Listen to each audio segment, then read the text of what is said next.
The Suicide Squad review from That Nerd Show.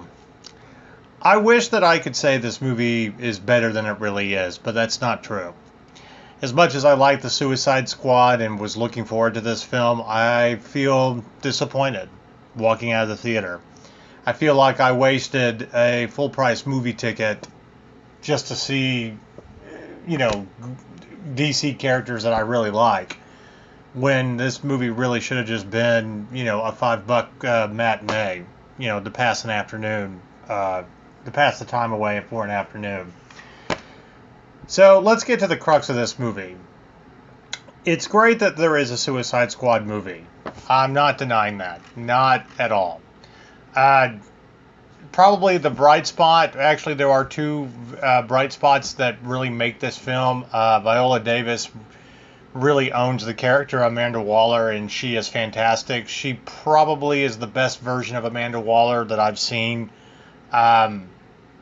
Even better than on the show Arrow and The Flash.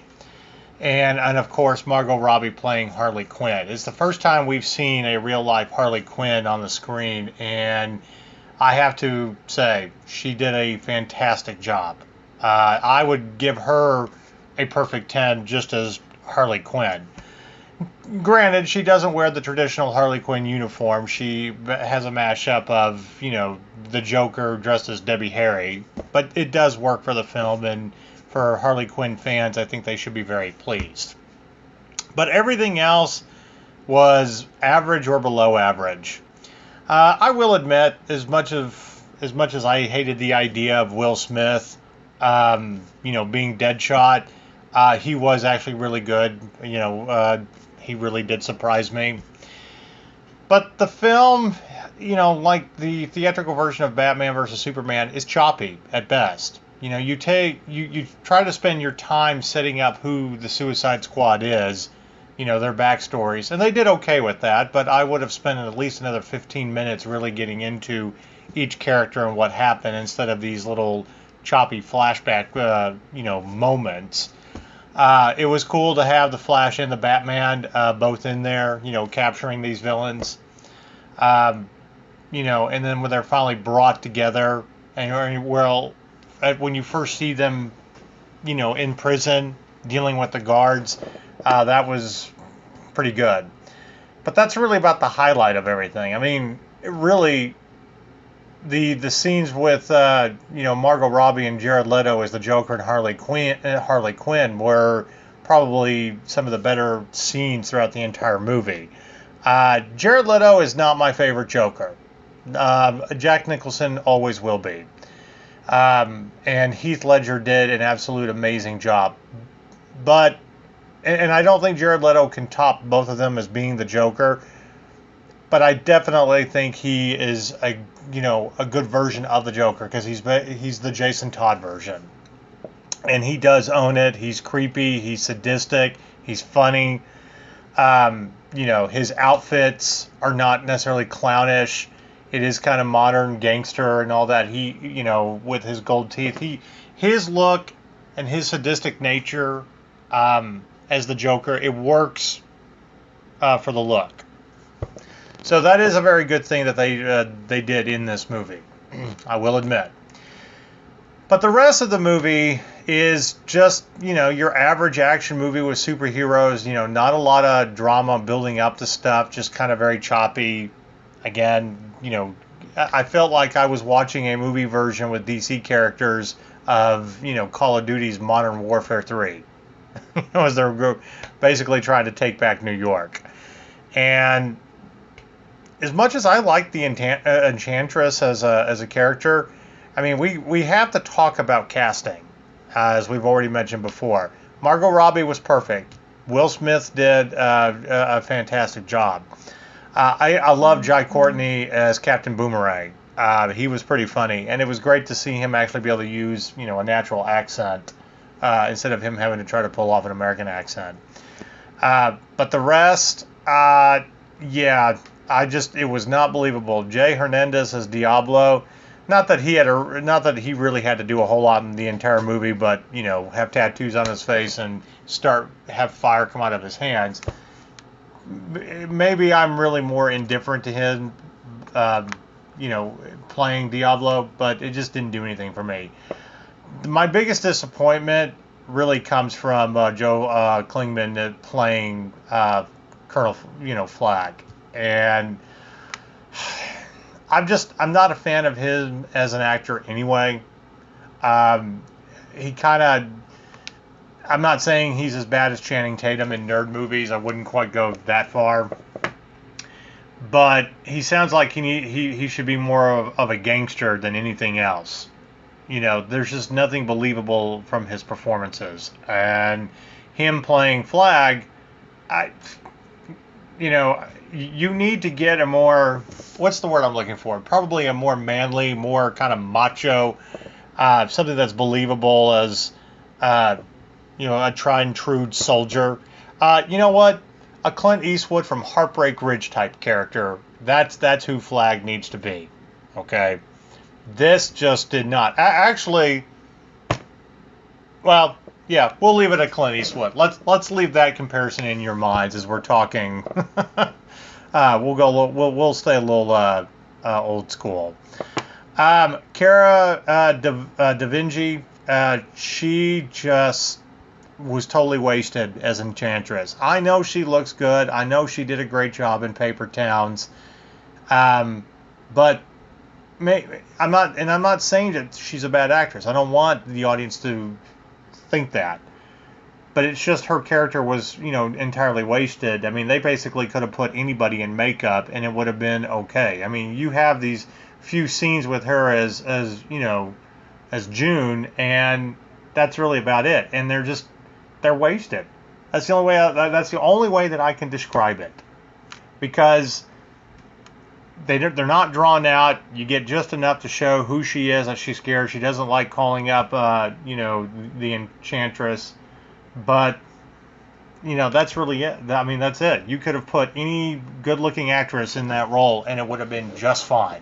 So, you definitely wasted her talents on that role. If you're looking at this movie as kind of a setup movie for the Suicide Squad, if you're doing a trilogy, then it works in that regard. However, my biggest complaint about Hollywood movies is they think that we can't sit around for 2.5, 3 hours in a movie theater and give them time to, really draw out the story, to draw, out these scenes that make sense, that we don't cut too short. That was the biggest problem with Batman versus Superman. 30 extra minutes in the way that, Zack Snyder wanted it edited, made that movie a lot better, and it made sense. So I feel like they did the same thing with this. There's probably a lot more to it that would make it a little bit better film. Instead of just, hey, we're going to drop you guys into, a mission where there's lots of violence, and we're going to try to be a mixture of Deadpool and Guardians of the Galaxy. I was bored. I mean, I laughed at Margot Robbie. She was pretty much the only thing that did it for me in this film. And this is really sad for, DC. I don't know if it's really the filmmakers themselves or if it's just Warner Brothers not listening, or really giving free rein to the artists, like Disney does. I'd like to think that the studios are interfering, and that's why we're kind of getting these disappointing movies with the theatrical version of Batman versus Superman and just a okay Suicide Squad when it could have been so much better. And it should have been. For me, I can only give it a 7 out of 10.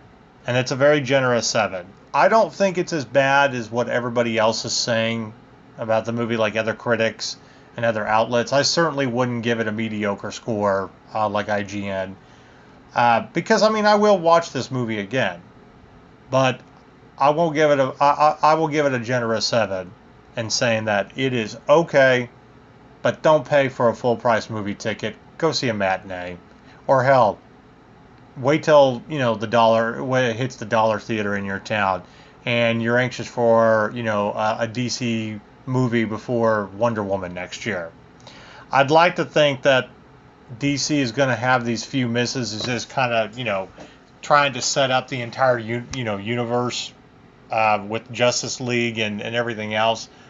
And, Marvel had some, hit and misses too.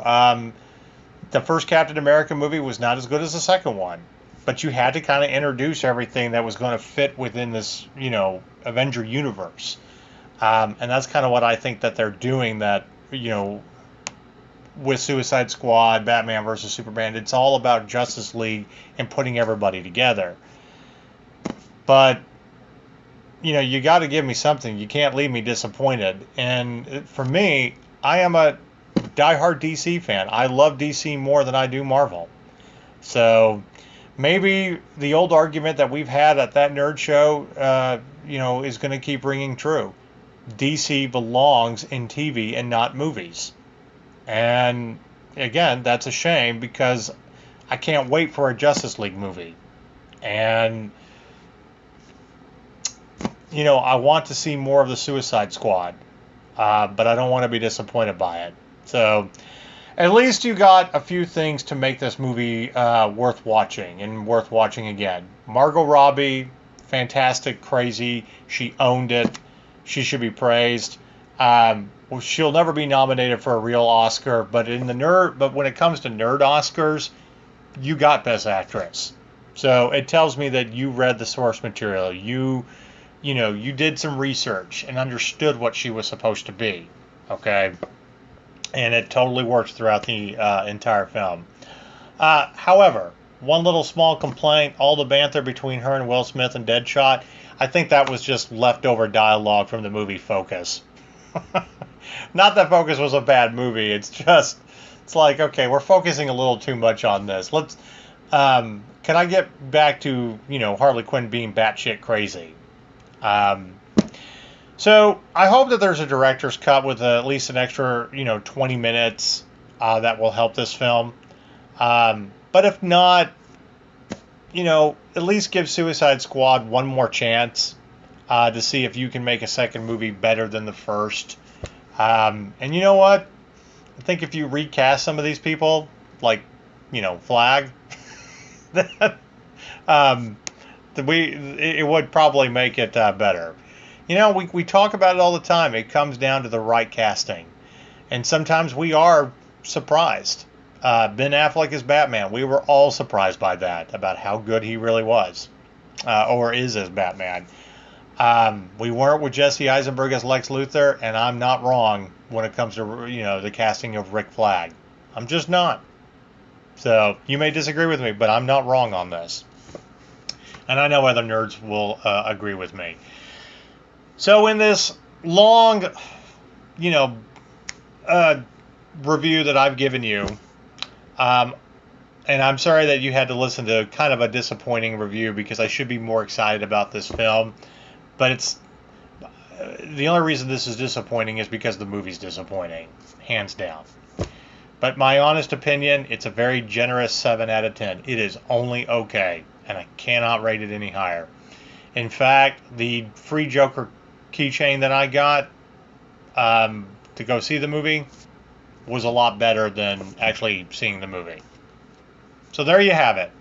If you're going to go see it in theaters this weekend, go see a matinee. You don't need to spend a lot of money on tickets for this one. It's not worth it, especially with popcorn and all of that. Don't waste your money.